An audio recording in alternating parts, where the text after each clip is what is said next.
शाम करीब 6 बजे का वक्त नायगांव से मुंबई की तरफ आने वाले हाईवे पर काफी चहल पहल थी, लेकिन अचानक एक कार चालक को कुछ हो जाता है। उसके मुंह से झाग निकलने लगता है, भीड़ जमा हो जाती है, लेकिन कोई भी उस व्यक्ति की मदद नहीं करता।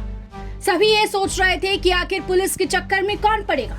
तभी वहां फरिश्ता बनकर पहुंचे संजय ठाकुर। उसी वक्त नायगांव से मीरा रोड की तरफ आ रहे संजय ठाकुर की नजर पड़ती है एक गाड़ी पर, जो गाड़ी रुकी हुई है। आसपास काफी ज्यादा भीड़ है। जब उन्होंने गाड़ी के अंदर जाकर देखा तो उन्होंने पाया कि एक व्यक्ति, जिनकी पहचान जय कुमार होलकर, जो कि एक आरटीओ एजेंट है, उनके रूप में हुई है, बेसुध हालत में पड़ा हुआ है। बीती शाम 19 जुलाई को तेज बारिश में जब संजय ठाकुर वसई के तरफ से मीरा रोड बाइक से अपने घर जा रहे थे तो सुभी पैलेस होटल हाईवे ब्रिज पर उन्होंने देखा कि एक 4 व्हीलर में एक 60 वर्षीय व्यक्ति गाड़ी चलाते चलाते अचानक बेहोश हो चुका था और उनके मुंह और नाक से झाग निकल रहा था। संजय ठाकुर ने बिना कोई देरी किए नायगांव के सीनियर पुलिस इंस्पेक्टर रमेश भामे जी को कॉल किया और उनके निर्देश अनुसार उनको फौरन वहां स्थित यात्री विनायक चौहान के सहयोग से उस व्यक्ति को उनके ही गाड़ी में मीरा रोड स्थित ऑर्बिट अस्पताल ले जाया गया और यात्रा करते करते उनके गाड़ी में लगे एलईडी स्क्रीन से उन्होंने उनकी पत्नी श्रेया होमकर को कॉल कर सूचित कर दिया। नमस्कार, अभी आप देख सकते हैं कि विराट जाते समय में घोड़बंदर के आगे सुभी पैलेस है नियर बाय और एक किंग्स रिसोर्ट।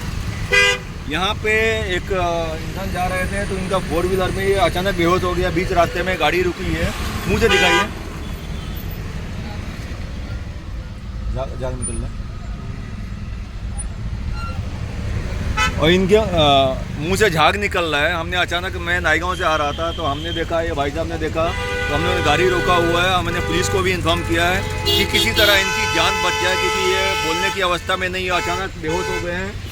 और जाते जाते संजय ठाकुर ने भगवान से मन्नत भी मांगी कि अगर उस व्यक्ति की जान बच गई तो वो उन्हें प्रसाद भी चढ़ाएंगे, मगर ऊपर वाले के सामने किसी की नहीं चली। और जैसे ही संजय ठाकुर बेहोश व्यक्ति को लेकर ऑर्बिट अस्पताल पहुंचे, डॉक्टर ने उस व्यक्ति को मृत घोषित कर दिया। बेहोश अवस्था में खड़े हुए थे, स्टीयरिंग पे झाग निकला हुआ था, तो ये भाई साहब वहाँ पे खड़े थे। ये लोग हमने भी देखा तो हमको दया आई कि किसी तरह इनकी जान बचाया जाए। तो मैंने वहीं से जो नायगांव के सीनियर पीआई है रमेश भामे साहब, उनको इन्फॉर्म किया। उन्होंने बोला कि अर्जेंट इनको ऑर्बिट हॉस्पिटल में लेके जाओ। तो हमने हमारा जो वाहन था बाइक, हमने वो हाईवे पे छोड़ दिया और उनका ही गाड़ी लेके हम ऑर्बिट हॉस्पिटल के पास पहुँचे। लेकिन ट्रैफिक बहुत थी, आने में हमको 1-1.25 घंटा लगा है। लेकिन यहाँ पे आने के बाद जब हमने डॉक्टर से संपर्क किया तो उन्होंने बोला कि इनकी मृत्यु हो चुकी है।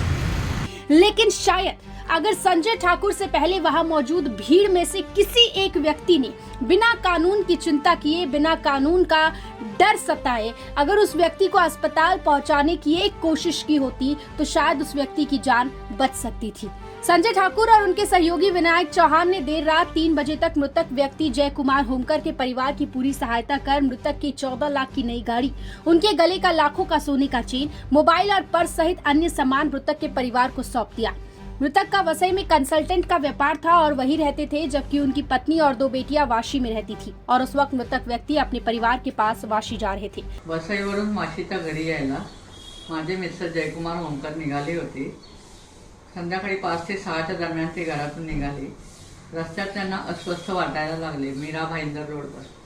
त्यासाठी त्यांनी गाडी बंद करून साईडला उभी केली आणि त्यामध्ये त्यांची स्टीअरिंगवर मान टाकून ते बेशुद्ध अवस्थेत होते आणि असे असताना त्यांच्या तोंडातून फेस पण खूप आलेला होता। ट्रॅफिक जाम झाली होती। तसेच एका ट्रॅफिकमधल्या माणसाने, संजय ठाकूर नाव आहे त्यांचं, त्यांनी उतरून काय झालं त्यांना ते बघितलं। एवढी माणुसकी दाखवून, एवढ्या ट्रॅफिकमध्ये तो एकच माणूस असा निघाला की त्यांनी एवढी माणुसकी दाखवून त्यांना मदत केली। म्हणजे देवासारखा माणूस भेटला, त्यामुळे ते कमीत कमी हॉस्पिटलपर्यंत तरी पोहोचू शकले। ते आता या जगात नाहीत, परंतु अशी माणुसकी दाखवणारे लोक या जगात मिळणं फार दुर्मिळ आहे। आजकल की दुनिया में कोई अपनों की सहायता नहीं करता। ऐसे में संजय ठाकुर ने सहायता के रूप में जो इंसानियत की मिसाल पेश की है, उसकी जितनी भी प्रशंसा की जाए वो कम है। संजय ठाकुर सभी लोगों को संदेश देना चाहते हैं कि यदि रास्ते में आपको कभी भी कोई भी घायल या बेहोश व्यक्ति मिले, बेहोश अवस्था में कोई दिखे, तो उसकी सहायता करें। आपकी एक कोशिश किसी की जान, किसी का परिवार बिखरने से बचा सकती है। Bureau report, metro Mumbai.